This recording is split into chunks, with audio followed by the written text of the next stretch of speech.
Joining us now is Donald Trump's attorney, Joe Tacopina, is back with us. Sir, how are you? I'm good, Sean. I'm agitated, but I'm good. And, you know, the way you just said it is exactly it. There is such a double standard in the administration of justice in this country that it is actually frightening. It's frightening because the Justice Department is now being used as a political weapon for whoever happens to be in power. And it's Gestapo-like, and it really shouldn't be. I mean, it's a dark day for the country. It really is.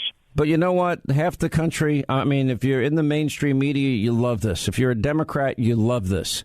You love the double standard. Do they not see the double standard, or is it they just have convinced themselves that Donald Trump is the personification of all things evil on earth today? That's what it is. They've convinced themselves he's a personification of all things evil. But what absolutely really riles me up is the hypocrisy of the far left and the woke and all that. Look, and Sean, I'm not, at times I'm socially liberal. I'm a defense attorney. I mean, there are certain things that I really feel strongly about when it comes to the rights of citizens accused and whatnot. But I will tell you this. What I've seen now is beyond pale. I mean, you know, the whole thing about far left, the woke party or whatever they are, is inclusion and tolerance. Inclusion and tolerance. You know, include people. All people of all sorts of walks of life, transgender, everything, include everyone, be tolerant of everyone.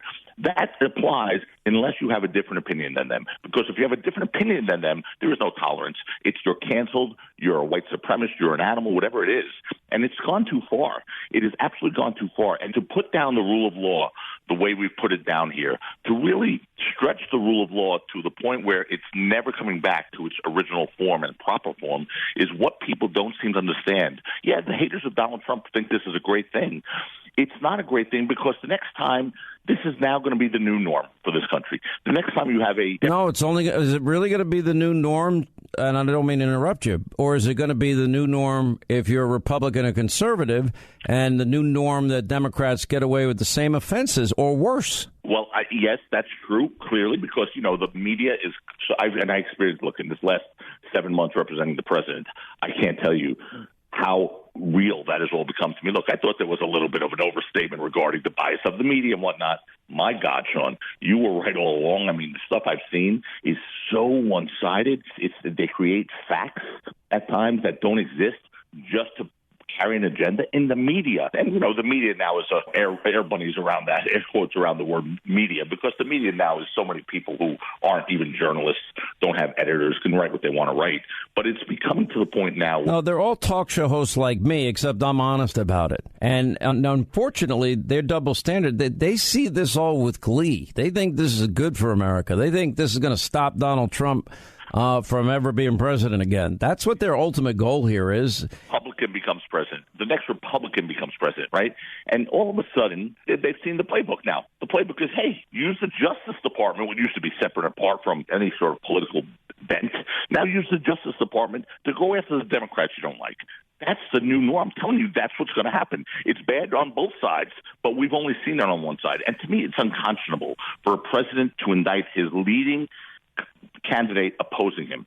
Okay? Joe Biden also kept classified documents for decades. And, you know, if you believe in the rule of law, you have to stand with President Trump against this farce. It's a grave injustice. It really is. I'm not sure ultimately how it plays out. I know he's got a very, very aggressive special counsel, a prosecutor, you know, trying to run this case against him.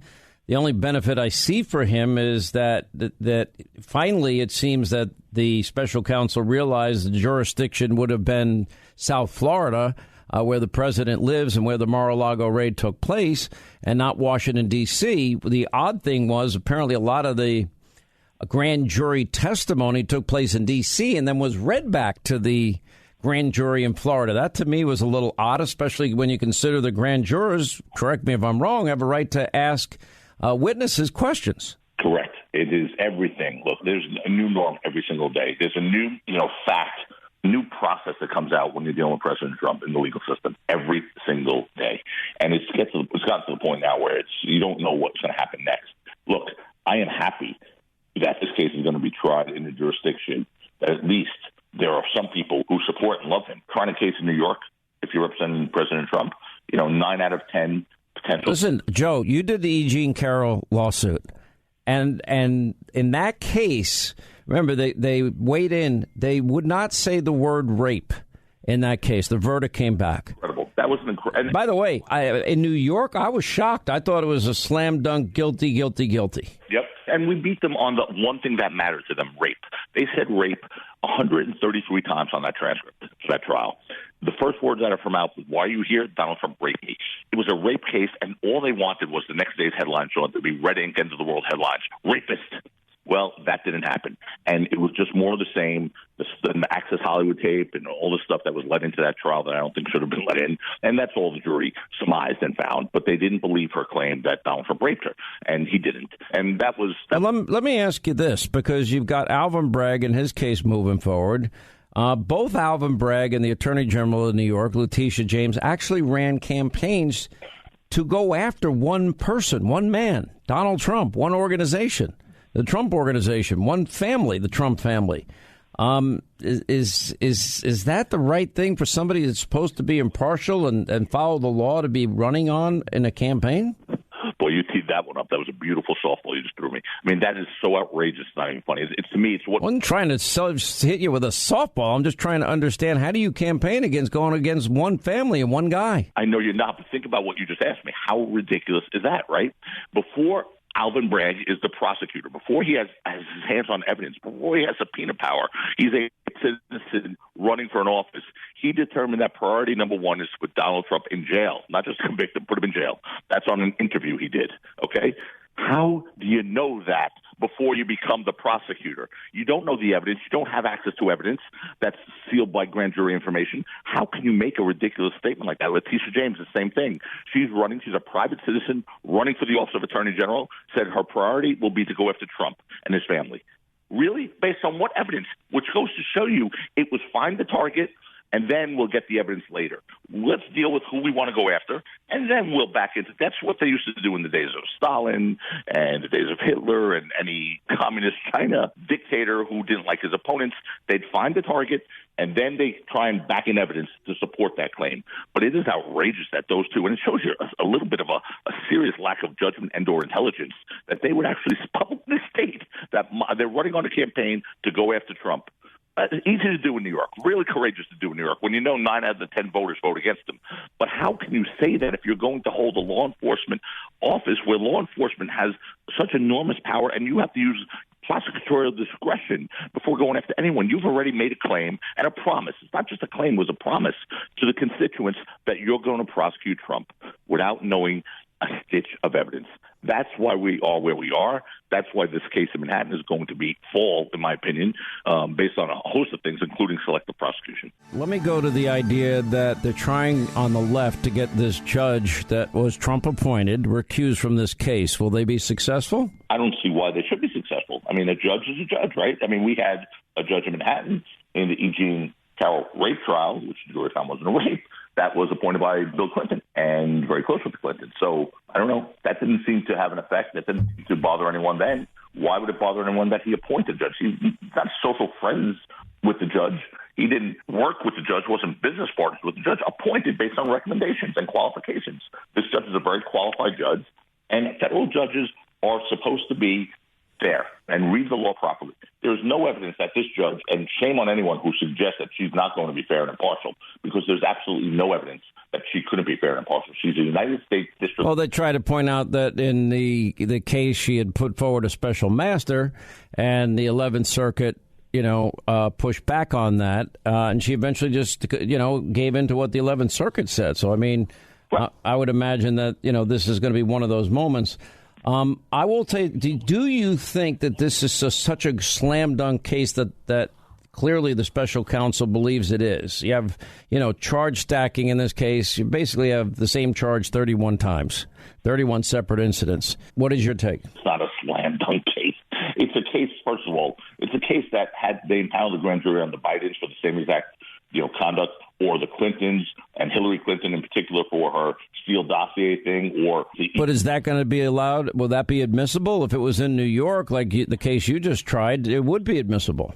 Of course not. So that can't be used. But when you say slam dunk case, there's no such thing as a slam dunk case when you're basing your entire theory on assumptions maybe made by others or that you're making. The assumption being that Donald Trump knew he was doing something wrong.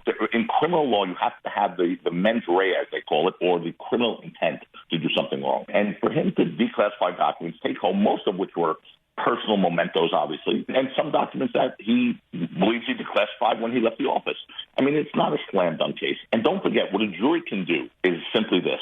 They could feel that if someone's being treated unfairly, now we as lawyers can't argue this, of course, but a jury, and I've seen it happen before, if they believe someone's being treated unfairly, there's no one that could tell them they have to vote a certain way.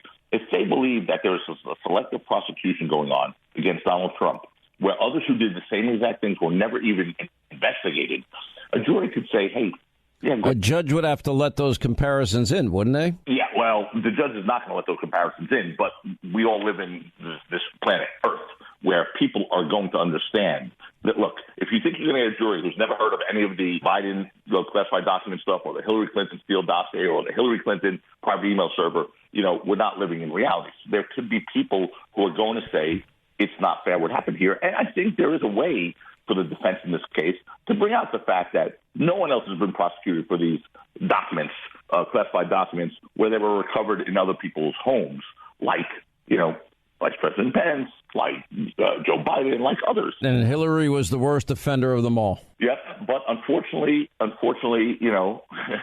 there is a double standard, and that's the way to put it. I was going to say something a little more aggressive, but it's a double standard. And look, I still think with a Florida jury, which means he's going to get some people on there who don't off the bat hear the name of the defendant and vote guilty, right? Because had this case been in New York or in D.C., there are people who would have heard the name of the defendant and said, good, he's guilty. I don't really care what the evidence is. I think in Florida, you're going to at least have a balance. This judge... Oh, you have the best shot at a balance, and it looks like they're going to do everything they can do to get to do their judge shopping and get a more favorable judge on their part, even though it's a random system.